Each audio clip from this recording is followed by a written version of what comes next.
National Whistleblower Center's Earth Day event. Today's panel, Whistleblowers Protect Our Planet, is focused on the value that whistleblowers bring to climate protections. This year's theme from earthday.org is Invest in Our Planet. So this theme is very closely related to NWC's mission and the work that the whistleblowers that we fight for do on a daily basis. The public is increasingly interested in figuring out how to leverage our economies to help protect our planet.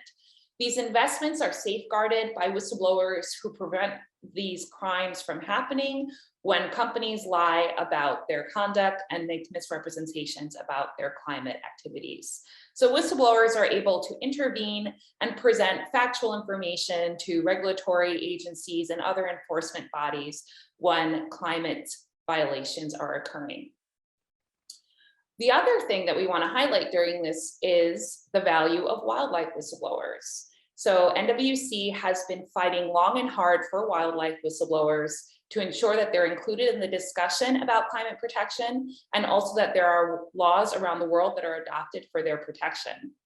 I want to introduce our panelists, Sara Walker, who is the Senior Advisor on Wildlife Trafficking at the Association for Aquariums and Zoos, the Association for Zoos and Aquariums. And she actually is at the Association for Zoos and Aquariums conference right now, where she's been speaking very much with her colleagues from around the world. And that has resulted in her having a bit of loss of her ability to speak very loudly. So she may be engaging with a bit of a whisper, but I will facilitate and help her communicate her expertise, which is very much valued on this panel. We also have Dar-Lon Chang, who is a former Exxon engineer and a climate activist who has worked with NWC to raise awareness about how we can further engage with people in positions like his and help engineers understand that they have the right and ability to blow the whistle when they work at a large corporation and they see misconduct occurring. And that is including but not limited to misrepresentations about that company's activities. And then we have Wendy Addison, who is a wonderful whistleblower who actually made whistleblowing reports in the financial industry, but is lately talking about how the ESG regulatory frameworks can be adopted to empower the climate whistleblowing community to come forward and make effective reports. She also founded a company called Speak Out, which helps whistleblowers and others speak their truths and come forward and engage in society in a meaningful way. So welcome to all three of you. We'd like to kick off with some questions about who whistleblowers are. So at NWC, we say that anybody can be a whistleblower, and whether or not you qualify for legal whistleblower protections, that doesn't necessarily mean that your activity can't be respected as whistleblowing, and that anybody who speaks up against wrongdoing to people who they believe may be able to stop it would be considered a whistleblower in our view. In terms of the legal definitions, though, it gets more complicated, and we encourage people to seek legal representation in order to figure out whether or not they will legally qualify as a whistleblower. These definitions can be complicated and difficult to navigate, and that's why we have a Get Help button on our website, www.whistleblowers.org, up on the upper right-hand corner where it says Get Help, and you can fill out an intake form and see if a lawyer can represent you in your claims. But I'd like to ask the panelists and invite you all to share your own definitions and understandings of what a whistleblower is. So would you like to start, Dar-Lon? Yes, thank you, Siri. So for me, I think whistleblowing for the oil and gas industry, which is at the heart of the climate change issue, is more than just calling them out for doing things that are illegal, but also calling them out for trying to obstruct action away from oil and gas. And I think that there are many ways that the oil and gas industry does this. The most obvious ways is to minimize the harm that's actually done by oil and gas activities. And hydraulic fracturing is a very good example because there was the potential for significant methane leaks from hydraulic fracturing. And one example was a super emitter in Ohio by ExxonMobil. One well was spewing more carbon dioxide over the course carbon dioxide equivalent of methane emissions over the course of just 20 days than many small countries.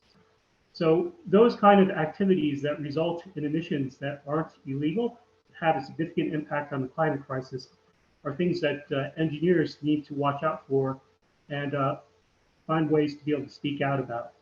And I know personally as an engineer, engineers tend to be introverts. They tend to not want to rock the boat. They tend to just want to do what they're told. But they play a very important role right now when decisions are being made about infrastructure that could lock us into oil and gas for many, many decades if the real costs of using oil and gas aren't brought to light. Thank you so much, Dar-Lon. And I think this also, you know, it factors into the, I didn't hear you. Repeat that. I just said thank you so much. And what you're saying factors into the work that we've been doing around ESG disclosure requirements and the types of reporting that is going to be required from companies and making sure that they're accurate. So Wendy, would you like to chime in about who a whistleblower is and how you define whistleblowing? Yeah, first of all, good afternoon to everybody. Welcome. I'm signing in from the UK, so it's pretty dark here. It is Friday. It would normally be GMT time, but I'm absolutely excited to be speaking about this critical topic at the moment. So I just want to remind people that most individuals that speak out don't see themselves as whistleblowers. They most likely see themselves operating through their professional roles or their professional qualifications.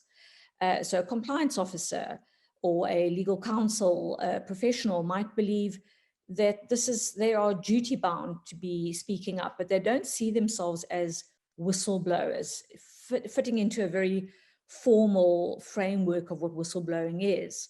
And this is where it gets really, really tricky, because an individual might think they're having an innocuous, informal conversation around the golf course or having a cup of coffee with their manager, and might, in passing, mention an unethical practice that they believe is happening in the organization. At that point, they don't consider themselves to be a whistleblower. However, the manager might pick that up in the organization and put it through the conduit or investigate it through the lens of whistleblowing. And at that point, it becomes a legal minefield. And Siri, you're absolutely right that it is imperative for people to understand their rights as whistleblowers before they actually make the action or take an action to speak up. And this sounds awful, but it is very relevant to whether or not you're going to be protected when you whistleblow.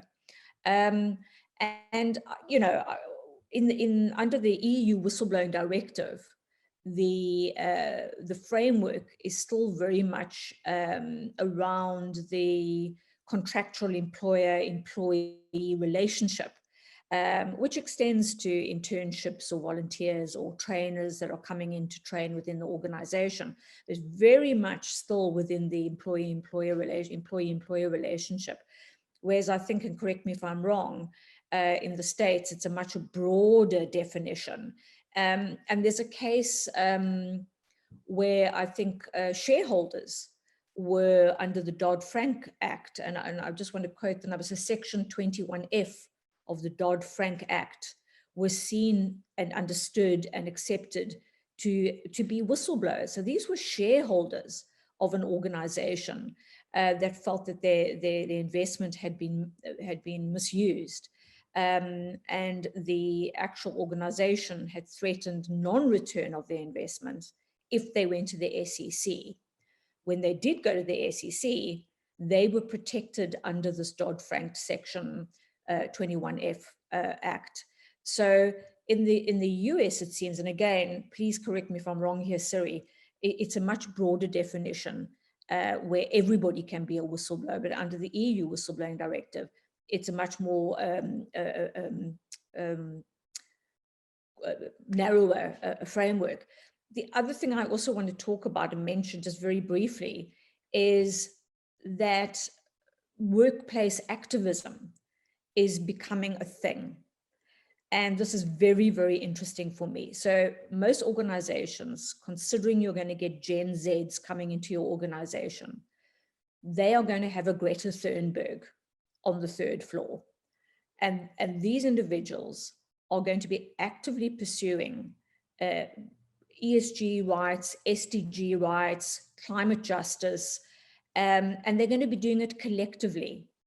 So whilst, and again, I could be wrong from a legal framework, they may not be protected under a whistleblowing law.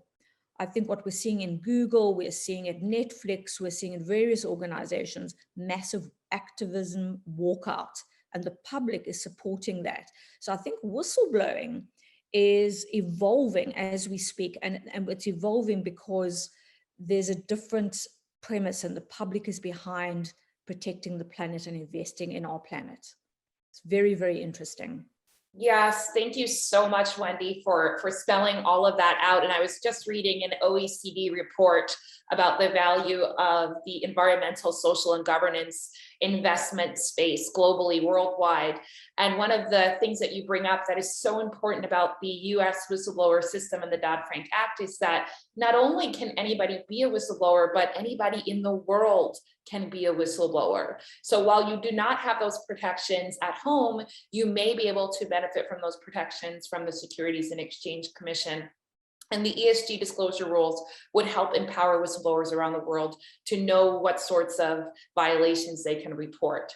But we already have a space where it's right for transnational enforcement, and that is with wildlife whistleblowers under the Lacey Act, which the National Whistleblower Center is part of the Wildlife Trafficking Alliance, as is AZA. And I'd love to hear from Sara, as much as you can, about your view on how you would define a wildlife whistleblower. Thank you, Siri. Apologies in advance for my voice. Aquariums would have loved that you said Association of Aquariums and Zoos, by the way. I think there's a misconception that whistleblowing could only happen in a government institution. And that's not true. It's anybody who, public or private, tends to be an employee, but it's really any individual who can speak up on behalf of something that they see is illegal, unethical, might be illegal, but they're not sure, that can spark an investigation into something. Wildlife trafficking is an illegal activity. So it's going to operate underground on the black market, happens through government corruption, through secret networks and transnational criminal organizations. So that's why it's really critical that we get the public's help to report wildlife crime and related suspicious activity. Thank you so much. So well said. And NWC has worked with whistleblowers reporting this kind of activity as it's prevalent on major platforms like Facebook, now known as Meta. So they've documented hundreds of thousands of posts of folks selling animals that should be otherwise protected, or products produced from animals that are otherwise protected. And, you know, there's things when we talk about those innocuous conversations about pets, right? I have a cheetah at home. By the way, I have 5, I'm breeding them. That's illegal. So it's important for people to be empowered to speak up when we see these everyday violations occurring. Let's talk about Earth Day. So we've talked about investments in our planet. We've talked about the definition of a whistleblower and how they can be powerful across the board. But why is Earth Day important? Why is it important that we celebrate it? Why is it important that we spend a designated day to put focus on how we can invest in our planet? I'll start with Wendy. She looks ready to talk. Yeah, thanks, Siri. I think, you know, COVID, the experience that humanity has gone through over the last couple of years has given us a kickstart in terms of reminding us all that business requires humanity, requires humans at the center of everything. It also has reminded us of our fragility and our vulnerability. And so in some ways, I think where we're positioned now and where whistleblowers are positioned, or potential whistleblowers, is a great point of leverage because of this reminder through COVID.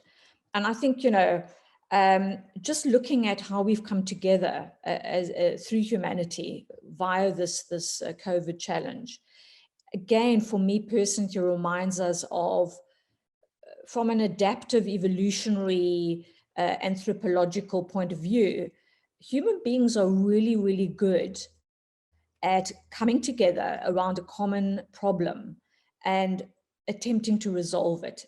It's part of what we do well. We can change. And I think this is a really good opportunity for us to do this again. We're good at adapting. And I think we mustn't turn away from the challenges that we have, the harshness of life, because by acknowledging those things, we can also see the beauty around us, the wonderment and the awe that we have in front of us, and how important that is for us to protect that. So I think anyone in business or anyone in a relationship right now, whatever form that takes, will be very aware that there's a far tighter, less predictable feedback loop between a company's actions, their impacts, and how they are regulated. And so radical openness is here to stay. I think openness is going to become massively operational. It operationalized through our organizations. So I think there's a great moment for us to plant the seeds in these moments of fragmentation and to nurture them and to learn how we come together in a very collegial way to solve these problems. We do it from an evolutionary perspective, and we can do it again. Yeah. So Earth Day is definitely an important day to tap into, the reality that we are part of nature, and it's a great conversation starter. And I'd like to go to Sara, as much as possible, share about the way in which the wildlife community values Earth Day and recognizes animals as part of our planet and our ecosystem, and the things we protect and celebrate on Earth Day. Wildlife is so important. Earth Day is a chance for us to celebrate it, this beautiful Earth, this beautiful, diverse, amazing planet that we live on, and all the creatures in it. But it's also a time that we have to reflect upon our connection to it, upon our linkage to it, and the actions that we take or don't take to keep the Earth thriving and healthy. Right now, we're sort of on the threshold of a point of no return.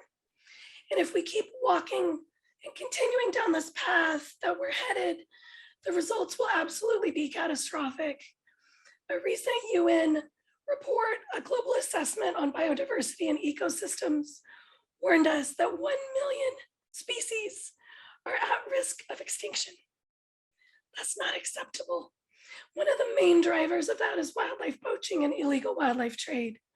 Similarly, a World Wildlife Fund report revealed that 68% of wildlife populations have been wiped out since 1970. What both of these reports reveal is that our relationship with nature is completely broken. And if we don't take actions to stop it, we'll lose many of the world's most iconic species in our lifetime, in my lifetime. And I know that that's not the world that I want to leave to my children.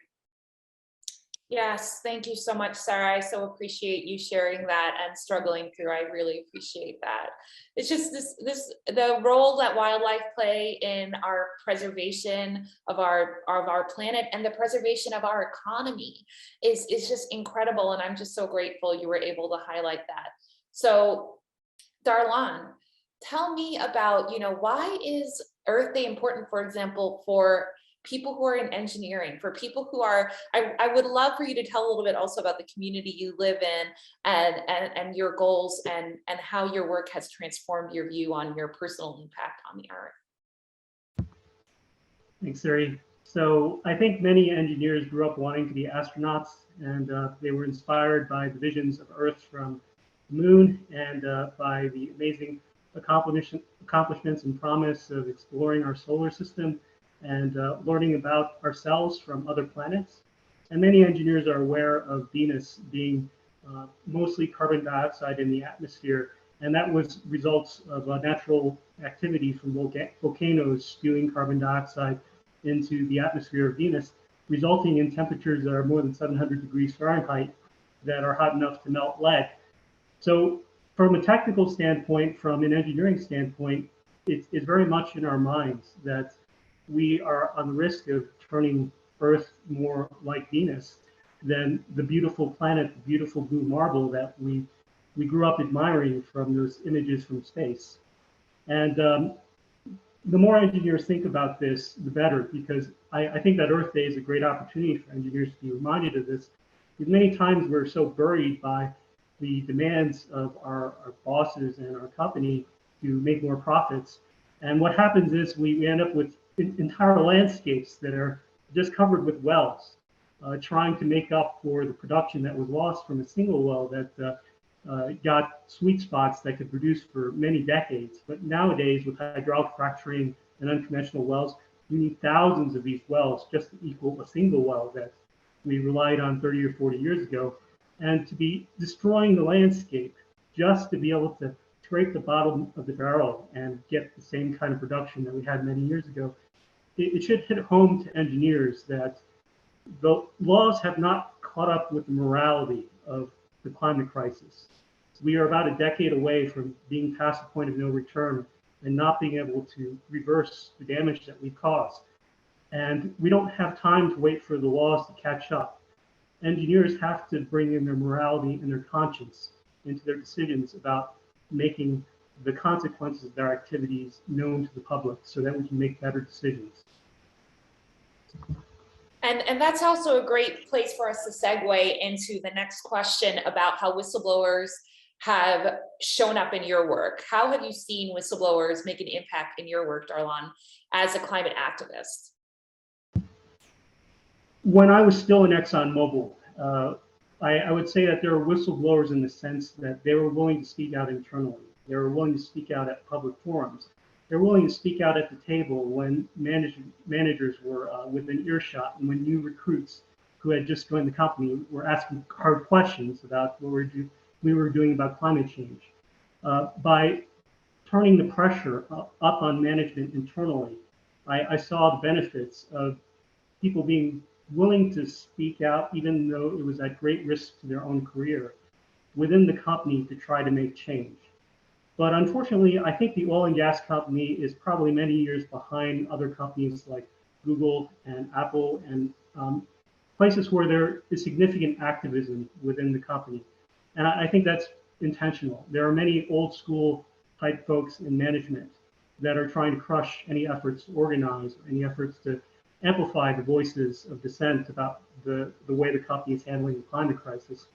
But after I quit, I thought that I could make the transition over to renewable energy. And I found that was extremely difficult because I think there's a sense that renewable energy and oil and gas are two separate things. And if you work in oil and gas, you're not welcome into renewable energy.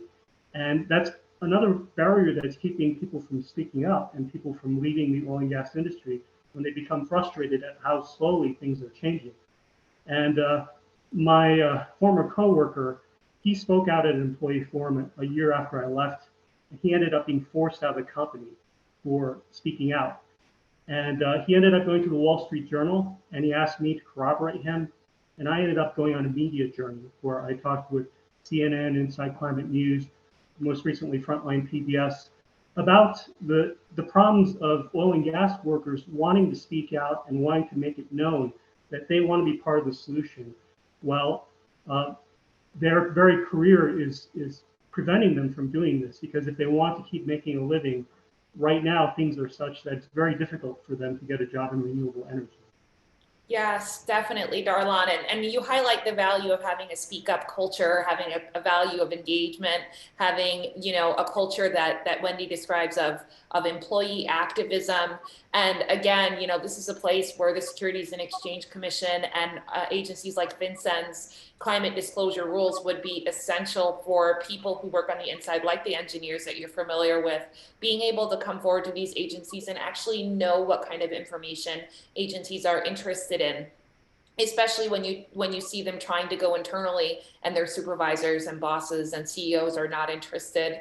You know, the agency is often the last stop, and whistleblowers aren't sure what kinds of information agencies would be interested in. So it's really important that you continue to support your colleagues and former colleagues and encourage them to speak out. So thank you for that, Dar-Lon, and thank you for taking those steps to encourage other engineers to come forward and address this issue.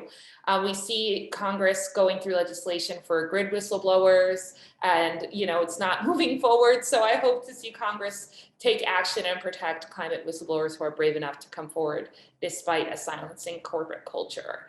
So let's talk, Wendy, about your work and how you've seen whistleblowers impact what you do. Yeah, thanks, Sari. I just want to make a mention of the public interest benchmark, because this is so interesting for me, having been in this space, in the whistleblowing space for over 20 years. You know, and this metric that whistleblowers will be protected if they speak up in defined public interest, which is very ambiguous. And often we find, certainly in the UK and Europe, when whistleblowers do go to an employment tribunal, the public interest metric is not met.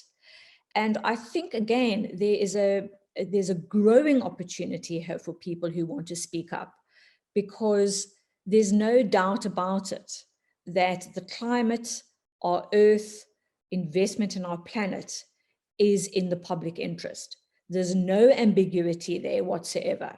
And I think it's going to give potential people who want to speak up a great leverage to be able to know they're speaking up in the public interest.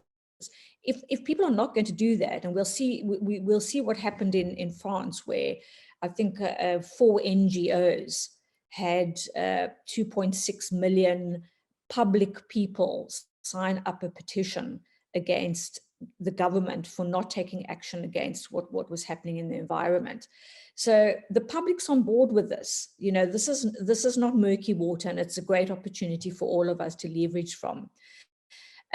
From my perspective, looking at whistleblowers and potential whistleblowers, certainly in the ESG disclosure space, climate disclosure space, ESG disclosure space, it's early days, but a really, really salient example is Alphabet, when their shareholders, the Trillion, I think it was the Trillion Asset Management, reviewed their whistleblowing policy within the organization at Alphabet and found it to be lacking.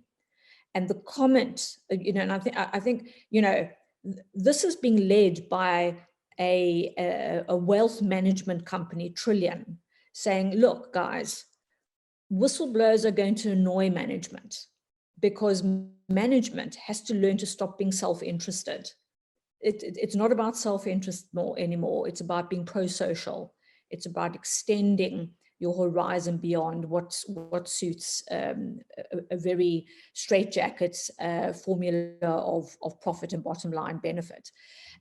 So I love the fact that Trillion has been a catalyst for change in a company like Alphabet to force them to relook at their whistleblowing policies.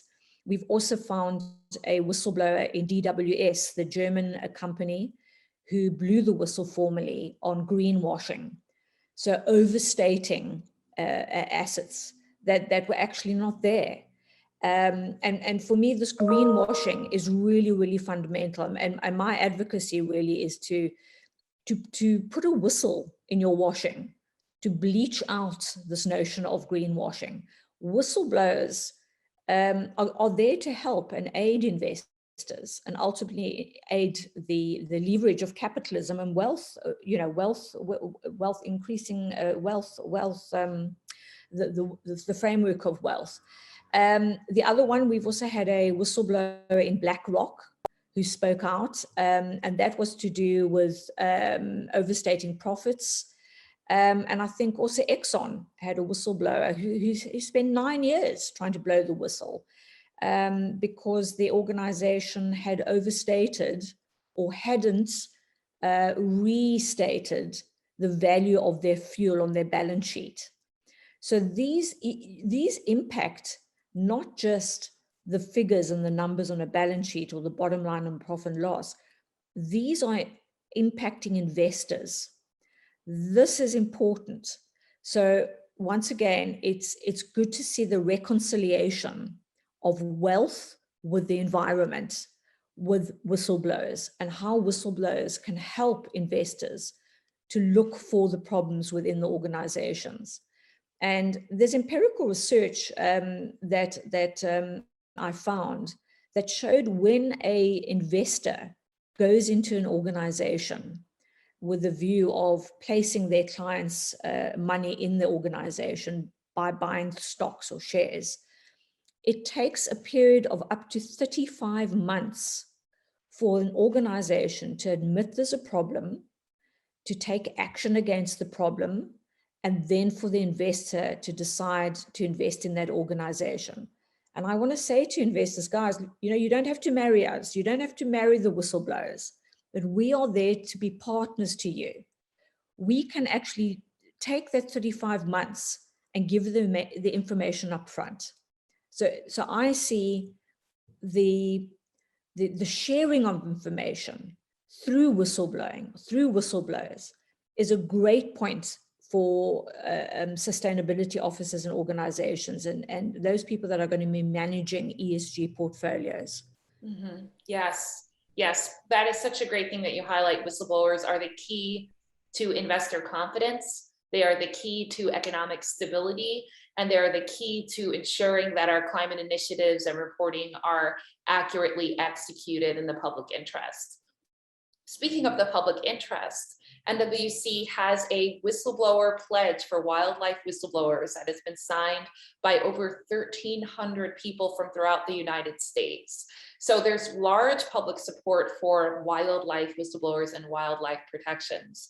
I'd like to ask you, Sara, as much as possible, share with us the role you've seen whistleblowers play in wildlife anti-trafficking initiatives. So what a lot of people don't know is that wildlife trafficking has become one of the largest transnational criminal activities in the world. It actually now ranks 4th, just behind the arms trade, the drug trade, and human trafficking. And it's decimating threatened and endangered species around the world. But wildlife trafficking isn't just a wildlife problem, it's also a people problem. It fuels government corruption and other forms of organized criminal activity. It disrupts the livelihoods of local communities that depend upon wildlife and natural resources for their survival. And it threatens human health by exposing us to potential zoonotic diseases, like we're all experiencing now with COVID-19.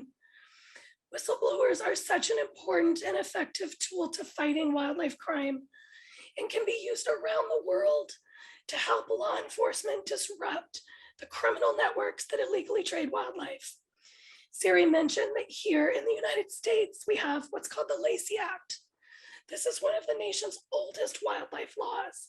It includes whistleblower protection rewards that authorizes federal agencies to pay monetary rewards to people who disclose information on wildlife crimes that result in successful enforcement actions.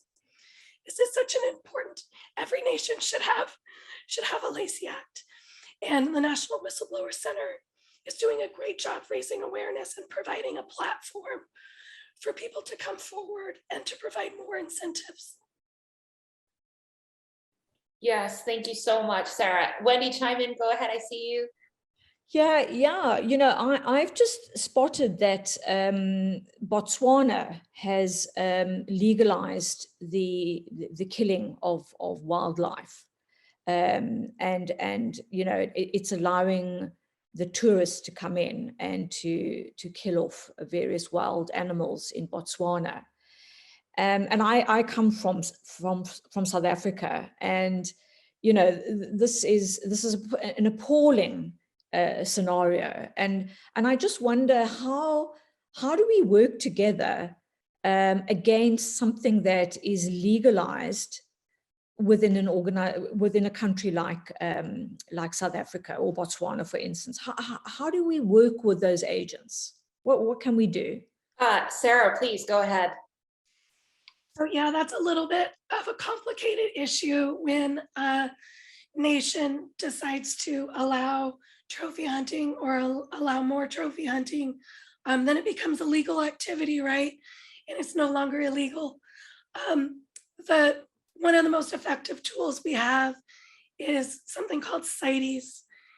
It's the Convention on International Treaty Against Endangered Species. It's 188 nation states. It's legally binding. It's what really sets the international trade laws on wildlife. And that's really the best tool that we have for fighting that. Of course, domestic countries can make the laws as such that allows more trophy hunting, but that is a complicated issue. And when the Wildlife Trafficking Alliance doesn't take an opinion on, because it does involve local communities and gets into the human-wildlife conflict issue as well. Yes, I mean, this is a core issue with transnational enforcement of various laws that the United States can leverage through its whistleblower programs. So looking at a country where something might be legal locally, once you have an entity that is connected to the United States, whether it's publicly traded on the New York Stock Exchange, or it is traded as a ADR or another form, it's part of a, for example, an index fund, you can see US enforcement taking action, even when the local conduct is locally legal. And we saw that happen in the economic industry when Swiss banks were failing to disclose beneficiary ownership of the bank accounts, and that was actually facilitating money laundering and other financial crimes, and they were held accountable for violating US laws requiring certain parties to disclose their identities when they had foreign bank accounts. Same thing can happen regardless of what country you're in and what's legal there. You can get held accountable when you make contact to the United States and maintain that contact through the bad conduct that you're engaging in. I'm not sure how far the Lacey Act extends into that. Hi, Dar-Lon. But I am sure that whistleblowers who blow the whistle and use US programs to share information about activities that are going on in countries where that activity is legal may still have an avenue for intervening in that conduct. They can't make it illegal in that country, but they can stop people from double dipping and doing something illegal in a foreign that would be illegal in the United States in another country to get around US laws. Wendy, I can't hear you. Okay, yeah. No, I just wanted to come back on that. You know, I grew up in apartheid South Africa, and so I remember how powerful it was when the world applied trade sanctions against South Africa because of apartheid. You know, we were cut off from the rest of the world. We weren't allowed to participate in sports. We weren't allowed to, musicians weren't allowed to come into our country, and our country simply closed down. And you know, this disinvestment was such a powerful catalyst that it forced changes of mindsets. It forced how people thought about apartheid. And it was a really effective way for the country to change. And you know, I'm always astonished to hear that wildlife is marginalized as something we don't need to take care of. You know, and I just think that I know there are difficulties and there's legal loops that you've got to jump through. But I feel, you know, we did it with apartheid. We were able to crack that nut, and it was a difficult one. Obviously, it's still changing. But the world became aware of it, and everybody partnered up and said, this is wrong and we need to change this. And I think it was this disinvestment, the taking away of money from a country, was a very powerful catalyst for change. And it saddens me to see, that the wildlife is just not getting that kind of view as well. Yes, And we see that, the disinvestment and the sanctions that we see happening to prevent Russia from increasing their aggression against Ukraine right now, we see that money actually makes a big difference in conduct. And that's part of the reason why National Whistleblower Center has supported the Wildlife Conservation and Anti-Trafficking Act, which would improve incentives for whistleblowers who blow the whistle on wildlife trafficking, regardless of where they live. So this is a great segue to the next question about proactive steps. So you brought up sanctions, Wendy. Let's talk about some other large-scale activities that someone could engage in or support, for example, by signing an NWC action alert or taking other steps to help protect our planet and the investments we make in it. So I'd like to start with you, Sara, if that's all right. If you have any immediate thoughts about larger scale steps someone can take to help protect wildlife and protect our planet in the process. Absolutely. So for whistleblower issues specifically, we need to raise awareness and educate the public about wildlife trafficking, about its importance to the ecosystem, about whistleblower protection laws, and their associated monetary awards, because we really need to empower more individuals to come forward and report that suspicious activity. As we've mentioned, we have really strong wildlife protection laws here in the United States, but law enforcement is only able to find what they know. So we need your help to report wildlife crime, and you can do that through the Whistleblower Center. We also need to incorporate incentives and protections into national and international policies and existing frameworks to fight transnational crime. And we need to reduce global demand for illegally traded wildlife and wildlife products. Those are all of the sort of large scale things that we can ask people to do. Thank you for those very specific instructions for how to engage meaningfully. Dar-Lon, do you have any ideas about large scale solutions for protecting investments in our planet? Well, I think in terms of what happened with the BP oil spill and all the wildlife that was devastated by the 5 million barrels per day that was spewing into the Gulf of Mexico for almost 3 months. And I think about what engineers need to do in terms of professional societies and in terms of recommending that regulations actually be enforced and that new regulations may need to be written in order to ensure that we don't have more disasters like that. And the oil spills, they are very public and they happen occasionally, and people see the immediate consequences to the wildlife. But I think engineers also need to start to think in terms of the longer term consequences and the consequences of methane emissions and how they are drastically increasing the probability of droughts and wildfires. Those devastate wildlife as well. They just aren't immediately tied to the methane emissions that happen from the operations that are happening all over the US from hydraulic fracturing. And these are things that we need to start enacting legislation to allow people to report when they see methane emissions. And not everybody can afford to get $1 million scanner and be able to visualize methane leaks that are happening. But I think we need to empower organizations and empower regulators to really crack down on these fugitive methane emissions that are happening all over the place. We just don't know about it.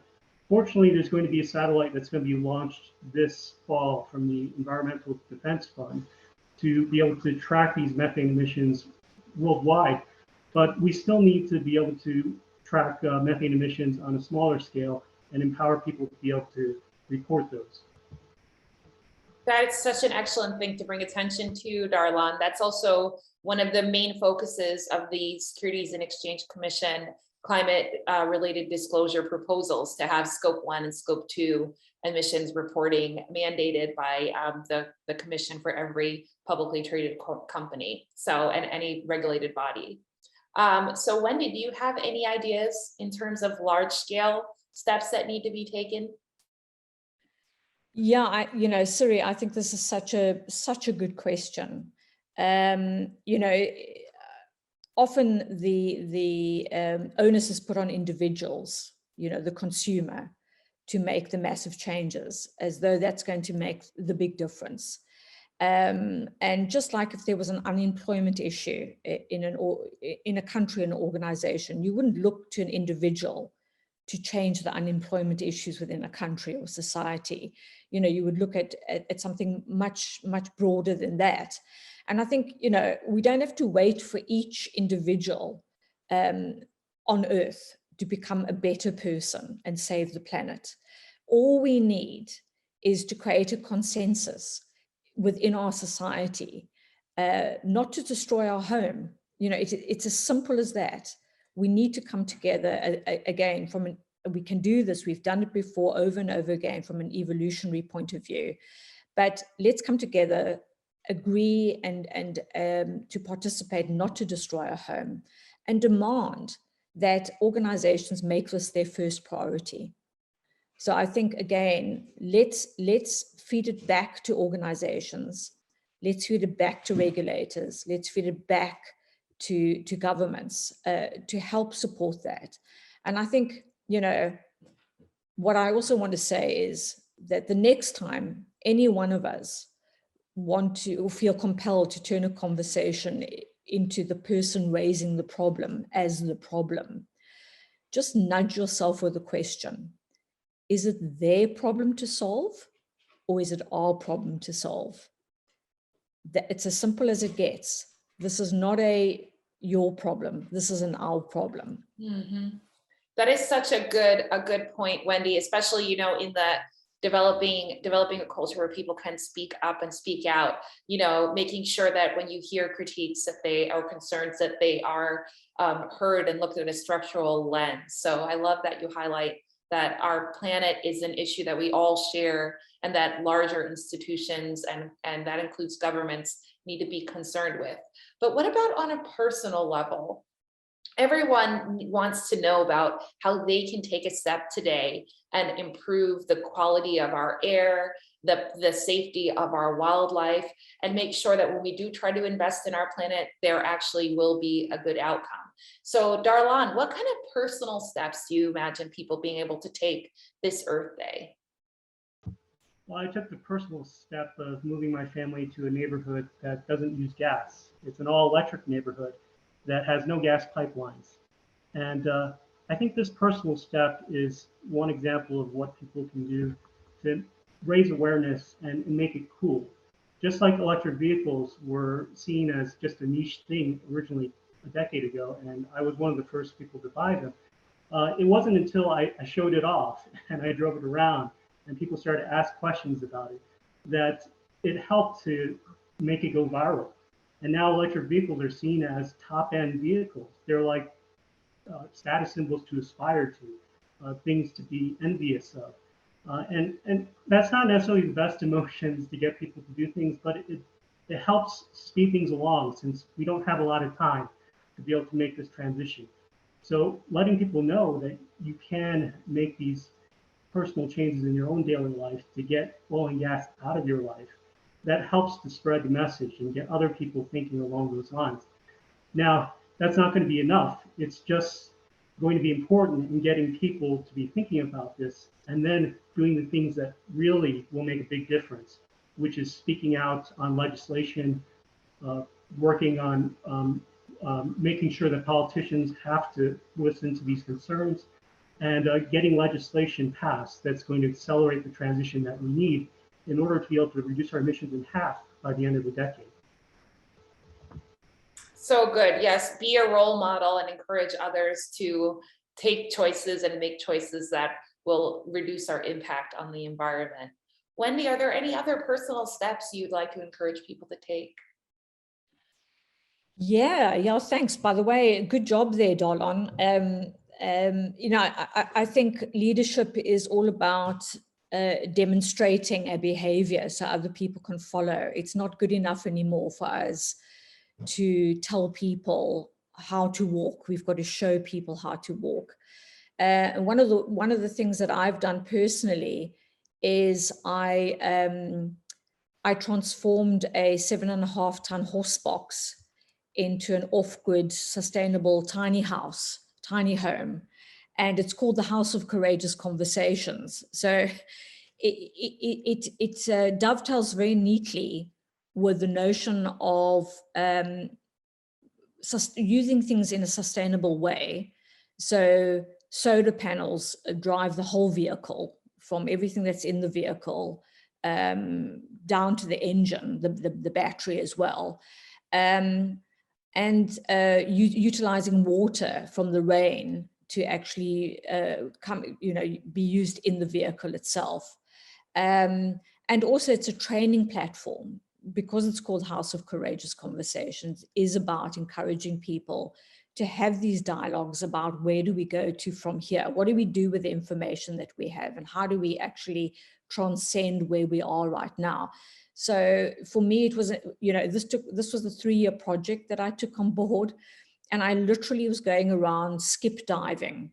And one of the great stories I have is a friend of mine was working at Windsor Castle, and I think they were having an extra extension put on there at Windsor Castle. And we went skip diving in there, and we found oak flooring, wonderful slates, all thrown away in the skip, which I repurposed right back into the tiny house. So it really is also giving young people an idea of how we can live differently, how we can live with nature rather than competing with nature. So for me, I think it's also about changing our mindsets from being consumers in the world to being citizens of the world. And I think we can get there. I think we've got buy-in, and to reuse things. I'm seeing it popping up all over the country here in the UK, where people are reutilizing, and it's something people are on board with. That's such an important thing to highlight, choosing to live differently and doing so in a community, and getting encouragement and engagement for others, which connects very much with whistleblowing. Most whistleblowers say the best thing that they had when they blew the whistle was a community that was supportive. And some of them that had the hardest experienced things more difficultly because they had to do it alone. Of course, a whistleblower attorney is always helpful, but supportive friends and family are essential to supporting whistleblowers and people who want to live differently and reduce their footprint as well. So Sara, what are the personal steps you would like to see people take this Earth Day? Yeah, I really want people to understand that we're racing against extinction, and your personal choices actually really matter. By learning how to be informed and buy informed, you can make sure that your purchasing choices don't harm endangered species. And you can learn how to do that at wildlifetraffickingalliance.org. You can learn how to inform yourself about wildlife trafficking, learn how to avoid illegally traded wildlife products, and even take actions to encourage your congressional representatives to pass laws that are critical to combating wildlife trafficking. Siri, you already mentioned it, but I want to mention again, we have an action alert on our website on HR 6059, Wildlife Conservation and Anti-Trafficking Act, which among many other things provides monetary incentives for whistleblowers. So if you don't do anything else today, please go to wildlifetraffickingalliance.org and sign that action alert.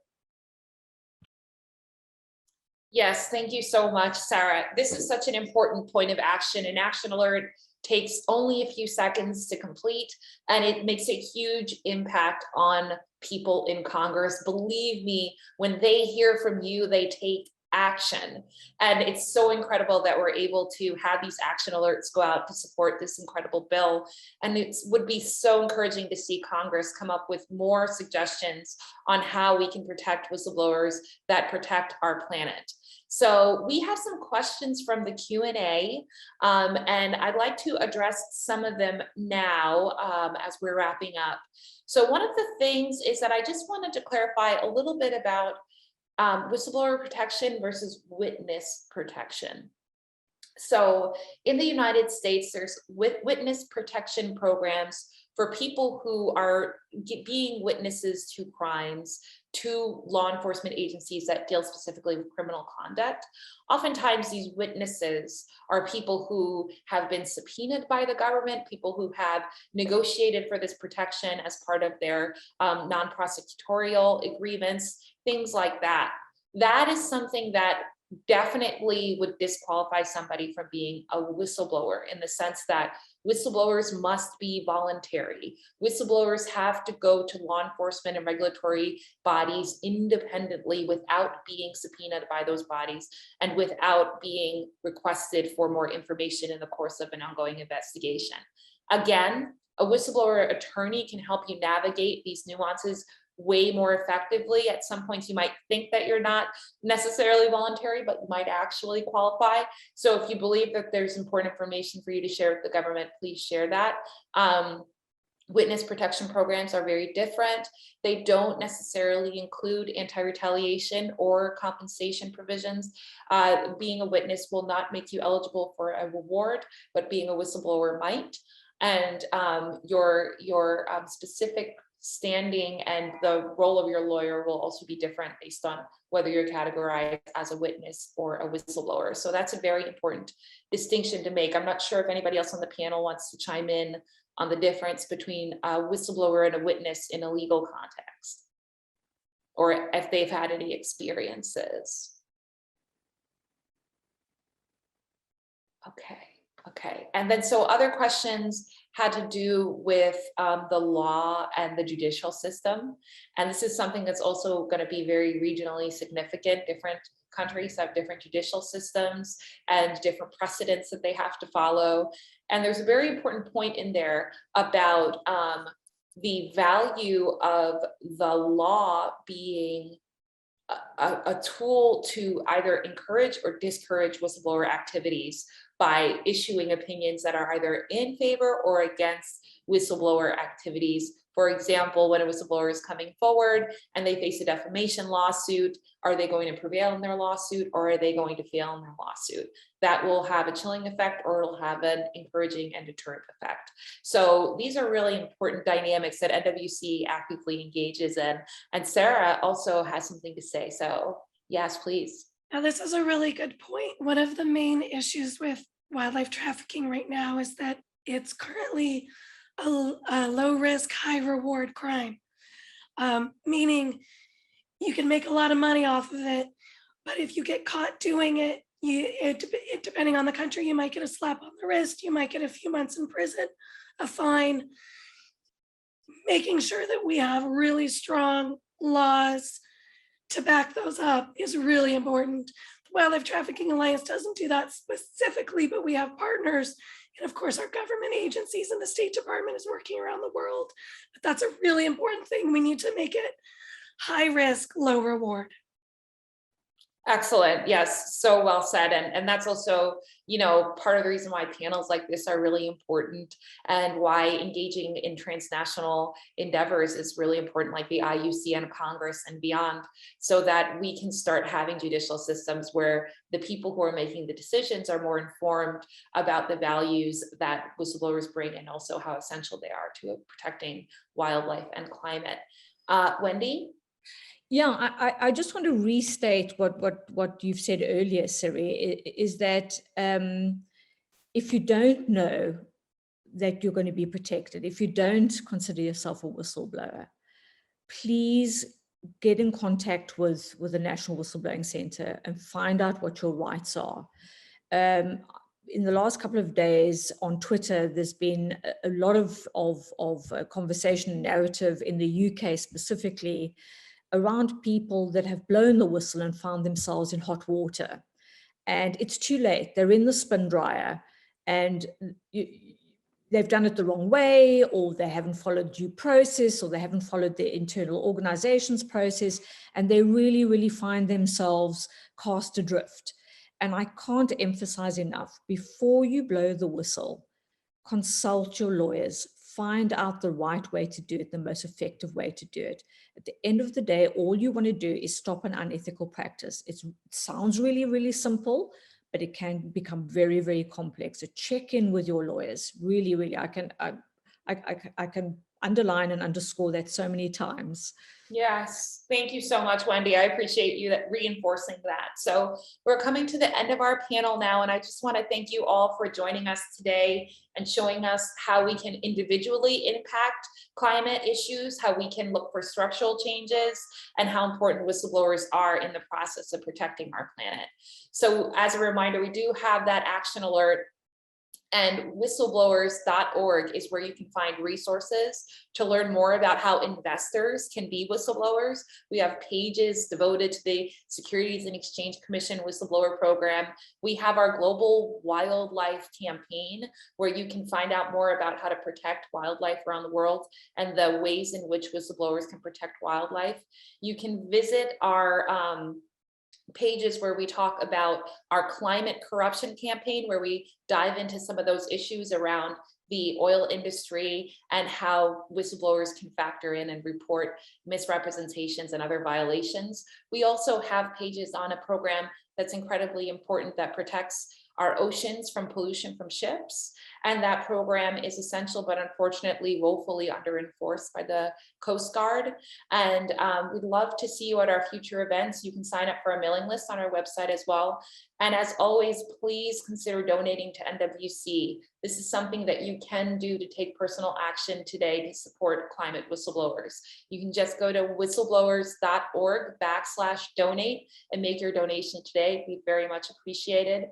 And as a final word, I love to give each of you a chance to share information about how folks can get in touch with you, learn more about your work, and follow up with you if they have any questions about this panel. Let's start with Sara. I already mentioned our website, wildlifetraffickingalliance.org, to learn more about WTA, or you can email me at swalker@aza.org. Dar-Lon? You can find me at LinkedIn at Dar-Lon Chang, DAR-LON-CHANG. And you can look up the startup company that I'm working with, Solar Technology. If you do Google on that, you'll find the website. We're looking to retrofit people's homes so that you don't have to use gas. Wendy? Yeah, you can follow me on LinkedIn. It would be great to see you there, or on Twitter. My Twitter handle is Beyond Freefall. And my website is speakout-speakup.org. I blog, I post, and because this is such an evolving, dynamic conversation, stay close. It's about to get very, very interesting. Thank you so much for your contributions to our discussion today, everyone. And thank you so much, Sara, also for just, really showing a true commitment to wildlife and participating in this panel. Your contributions were incredibly valuable. I also want to recognize some very influential people we have in the audience right now. So we have Inspector General Steve Crawley, and we also have Cheryl Goodman, who's participated in many efforts in the UN to protect wildlife and whistleblowers, including efforts with the Kenya Wildlife Services. So thank you all for participating, and thank you for joining us today. We will see you, and we hope you enjoy the rest of your Earth Day. Thank you.